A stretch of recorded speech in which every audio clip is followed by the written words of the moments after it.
The Yuanmingyuan Ruins Park is located in Haidian District, Beijing. The Yuanmingyuan, also known as the Old Summer Palace, was a large imperial garden of the Qing dynasty in China, covering an area of over 350 hectares, with a water area of about 140 hectares. It was composed of the Yuanmingyuan Garden, the Kitchen Garden, and the Changchun Garden. Since the Yuanmingyuan Garden was the largest, it was collectively called the Yuanmingyuan, also known as the Yuanmingyuan Tree Gardens. Before the construction of the Yuanmingyuan in the Qing dynasty, there was a history of building gardens in the western suburbs of Beijing. Since the Liao and Zheng dynasties, emperors had built summer palaces and retreats there. In the Wanli period of the Ming dynasty, the high-ranking officials would occupy the rural areas in the western suburbs of Beijing to build private gardens, among which the most famous were the Wu Qing Marquis's King Hiwa Garden and Mi Wanzong's Spoon Garden. In the Qing dynasty, the emperors who lived in the Forbidden City were not afraid of the cold in Beijing, but could not bear the heat in the Forbidden City. In order to escape the Forbidden City, the Qing emperor spent over 150 years building the Yuanmingyuan in the western suburbs of Beijing, 30 kilometers northwest of the Forbidden City, a magnificent royal garden with over 140 palaces. The Yuanmingyuan was first built in the 46th year of the Kangxi era 1707, who personally named it the Yuanmingyuan. During the reign of Emperor Yongzheng of the Qing dynasty, the Yuanmingyuan was expanded, and its layout was basically formed. In the 9th year of the Tianlong era 1744, all 40 scenic spots in the Yuanmingyuan were completed, with at least 33 of them completed during Emperor Yongzheng's reign. After that, Emperor Tianlong built the Changchun Garden and the Tichen Garden on the east and southeast sides of the Yuanmingyuan, respectively. During the reign of Emperor Zhaiqing, the Tichen Garden was mainly renovated and expanded, making it one of the main living quarters. During the reign of Emperor Daoguang, the national affairs were declining, and the financial resources were insufficient, but the emperor still did not give up the renovation and decoration of the Yuanmingyuan tree gardens. The Qing emperors would come here to escape the summer heat and conduct state affairs every summer. Therefore, the Yuanmingyuan was also called the Summer Palace. Although the Qing emperors built the Yuanmingyuan into their ideal home, the feudal and corrupt Qing government was unable to save the Garden of Gardens, Yuanmingyuan, from its tragic fate, despite the decline of national power and internal and external threats. After the First Opium War, Western powers forced the Qing government to sign a series of unequal treaties, obtaining many privileges and interests from China, but they were still not satisfied. The British, French, and American governments, using the pretext of amending the treaty, tried to pressure the Qing government to give them new rights of aggression. In 1856, the Western powers once again proposed amending the treaty, but were again rejected by the Qing government. The British and French then used the Arrow Incident and the Ma Shanfu Incident as excuses to launch the Second Opium War against China. In October 1856, the British Navy bombarded Guangzhou, officially starting the war. In 1857, the Anglo-French alliance captured Guangzhou, and after occupying the city, they marched northward. In 1858, the Anglo-French alliance reached Tianjin and threatened to attack Beijing. The Qing government hurriedly sent envoys to negotiate. In 1859, the British and French ambassadors each led a fleet to Beijing to exchange the treaty. The Qing government designated that the British and French representatives should land at Beitang in Tianjin and then enter Beijing. However, the British and French ambassadors relied on their military strength and rudely forced their way into Dagokou. The Qing army stationed at Dagokou opened fire to resist, and the Anglo-French alliance fled from Dagokou in disarray. During the negotiations in Tangzhou, disputes rose over minor issues, and the Qing government refused the British's unreasonable demands. The Qing government detained the British delegation and sent them to Beijing for detention. On October 6, 1860, the Anglo-French alliance circled the northeastern suburbs of Beijing and attacked the Yuanmingyuan. The French army took the lead and, on that same afternoon, passed through Haidian. By evening, they had reached the main entrance of the Yuanmingyuan. At this time, within the entrance of the Zhiru Xianlian Gate, more than 20 skilled and courageous eunuchs from the Yuanmingyuan fought bravely against the invaders, but ultimately, due to their inferior numbers, 8th rank leader Ren Liang and others from the Yuanmingyuan sacrificed their lives. By 7 p.m. that evening, the French invading army had captured the Yuanmingyuan, with the minister in charge of the garden, Wen Fang, jumping into Fuhai Lake to commit suicide. On October 7th, after the head of the British and French invasion forces had entered the Yuanmingyuan, they immediately appointed 3 British and 3 French commissioners to jointly discuss and distribute the treasures within the garden.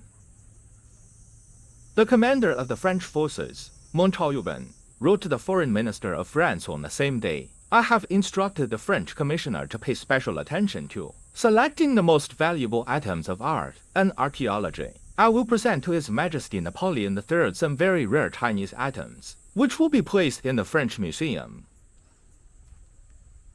The British commander, Grant O'Shaw, immediately sent officers to gather all items that should belong to the British. On the second day after the French and British invading forces entered the garden, they could no longer resist the temptation of the items, and the Yuanmingyuan became the target of organized looting by the invaders. Officers and soldiers rushed into the garden in groups, looting gold and silver treasures and cultural and artistic treasures. In the afternoon of October 7th, the Anglo-French alliance began setting fire to the gardens, and the outside courtroom of the Great Palace Gate of the Yuanmingyuan was burned down. At this time, a northwest wind had started, and the fire became even more fierce. On October 9th, after the Anglo-French alliance had withdrawn from the Yuanmingyuan, the Qing army put out the fire, and the fire continued to burn for 3 days. According to records, after the Anglo-French alliance had invaded 3 mountains and 5 gardens for the first time, they mainly burned down the Yuanmingyuan garden. The Qingyuan garden and the Jingmingyuan garden were looted, but not burned. The Jingmingyuan garden of the Fragrant Hill may have been spared because of its distance, and the Anglo-French alliance did not reach there. On October 17, 1860, the Britishman Elgin, citing the Qing government's lack of morality and disregard for international law, and using the death of 18 captured English and French citizens as an excuse, swore to burn down the Yuanmingyuan as punishment for the emperor's treachery.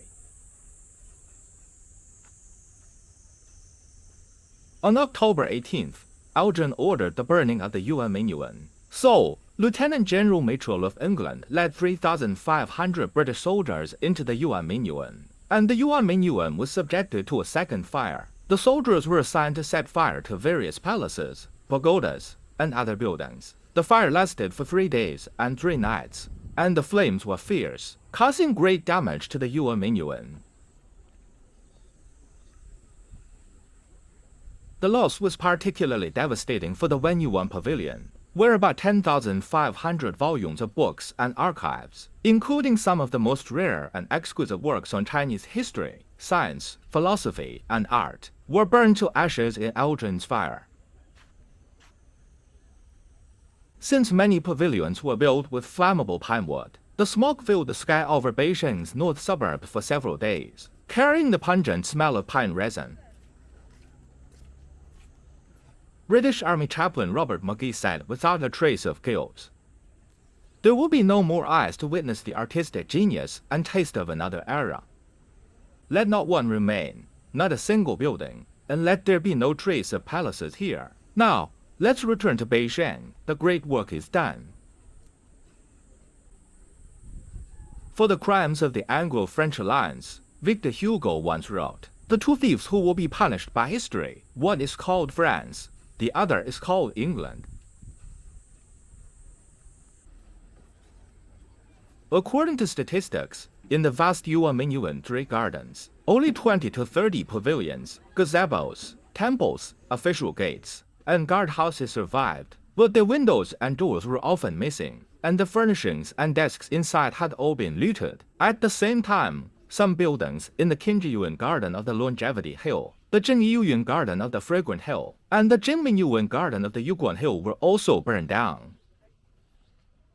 According to records, on October 18th, when the British invading army burned down the Anyu Palace, they came so suddenly that the chief eunuch locked the main gate of the palace. Therefore, a total of 300 eunuchs, palace maids, and craftsmen were burned alive in the annual palace. When the Yuanmingyuan was engulfed in flames, Elgin arrogantly declared, "This act will shock China and Europe, and its effects will be far beyond the imagination of those who are thousands of miles away." The perpetrators of the arson saw this act as a great achievement, while the just people of the world were incensed by this barbaric crime. While the Yuanmingyuan was still burning, Prince Gong Yixin, who was ordered to remain in Beijing, he promised all the conditions imposed by the aggressors. Soon after, they exchanged the text of the Treaty of Tientsin with Britain, France, Russia, and other countries, and signed the Convention of Peking. In this way, imperialist powers occupied China's Kowloon Peninsula and vast territories of North China, and extorted a huge military expense indemnity of 16 million taels of silver. After the destruction of the Yuanmingyuan, it remained a royal garden. The Empress Dowager Cixi and Emperor Guang both intended to rebuild the Yuanmingyuan, but due to lack of funds, they were unable to do so. In May of the 26th year of the Guang era 1900, an alliance of the British Empire, the United States, the French Third Republic, the German Empire, the Russian Empire, the Empire of Japan, the Austria-Hungary, and the Kingdom of Italy, known as the Eight-Nation Alliance, invaded Beijing under the pretext of suppressing the Boxers, and burned and looted everywhere in the city, with the western suburbs' gardens again being plundered. The Empress Dowager Cixi and Emperor Guang fled to Xi'an, and Beijing was in chaos, with the Beijing city being in a state of anarchy, and the Yuanmingyuan was once again plundered. However, the main plunderers were not the Eight-Nation Alliance, but local warlords, bandits, and hoodlums. They were no longer content with looting wealth, but sawed off the columns and pillars of the buildings that had survived the fire disaster and had been rebuilt, sawed off the posts of the wooden bridges, and pulled them down with ropes, and felled all the trees, large and small, in the garden. At that time, there was a huge pile of timber in Qingtang. Well within the park, numerous charcoal factories were established, and tree branches and roots were burned to produce charcoal. The buildings and ancient trees and shrubs in the Yuanmingyuan were destroyed beyond repair after this wood disaster. After the fall of the Qing dynasty, the relics of the Yuanmingyuan continued to be plundered by officials, warlords, and unscrupulous businessmen for a long time. In the early years of the Republic of China, warlords used the Yuanmingyuan as an endless source of building materials. A part of the relics of the Yuanmingyuan were moved to other public places.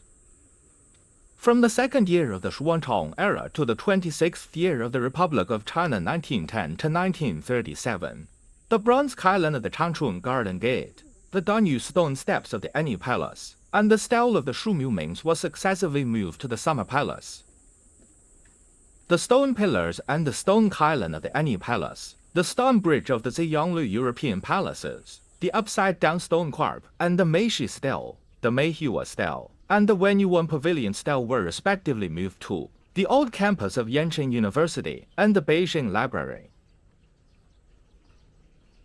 In the fourth year of the Republic of China 1915, the Lanting stele and many precious Tahu stones were moved to Zhangshan Park. The stone lions of the east gate of the Changchun Garden and the base were moved to the Shenyang Gate and the Xinhua Gate. The white marble and bricks of the Ziyanglu site and many other valuable materials were also taken away by warlords and officials, or bought by various stone workshops and used locally to carve other stones. Su Shixiang dismantled the timber of the Yuanmingyuan's Menken Garden and Jinken Garden, and Wang Huiding demolished the wall of the Anyi Palace and the stone materials of the Ziyanglu. When Shang Zulian built a cemetery for his father Shang Zuolan, he pulled many stones from the ruins of the Yuanmingyuan. In the 17th year of the Republic of China 1928, the stone materials of the Dashui for ruins were dismantled and used to build a monument to fallen soldiers in Shui Yuan. The archives of the last emperor, Puyi, left many records. Military personnel were in charge of driving cars every day, carrying away more than 10 large carts of Taihu stones from the garden. In fact, the situation of dismantling and selling was much more serious than what was recorded in the archives. Anything that could be used as building materials in the ruins of the Yuanmingyuan, from the square bricks on the ground, the tiles on the roof, the bricks on the walls, to the stone bars underground, as well as the wooden nails, wooden stakes, and copper pegs, were all scoured clean, and the removal continued for more than 20 years. Later generations called it the stone disaster after the fire disaster and wood disaster. After 3 disasters, all the buildings, trees, and masonries in the Yuanmingyuan were gone. After 1940, due to food shortages in Beijing, farmers were encouraged to open up new land. From this point on, farmers began to enter the Yuanmingyuan to bulldoze mountains and fill lakes to plant rice. At this point, the Yuanmingyuan, a lake and mountain scenic spot that the Qing dynasty had painstakingly managed for over 150 years, had changed beyond recognition. After the founding of the People's Republic of China, the Chinese government began systematic protection and renovation work on the Yuanmingyuan and established the Yuanmingyuan Ruins Park, open to visitors. The current Yuanmingyuan Ruins Park mainly consists of green trees, lakes, and lotuses, and in the new era, it has regained new vitality, lush greenery, and a lake full of lotuses. In addition to the ruins in the Ziyanglu area, the grandeur of the Garden of Gardens no longer exists.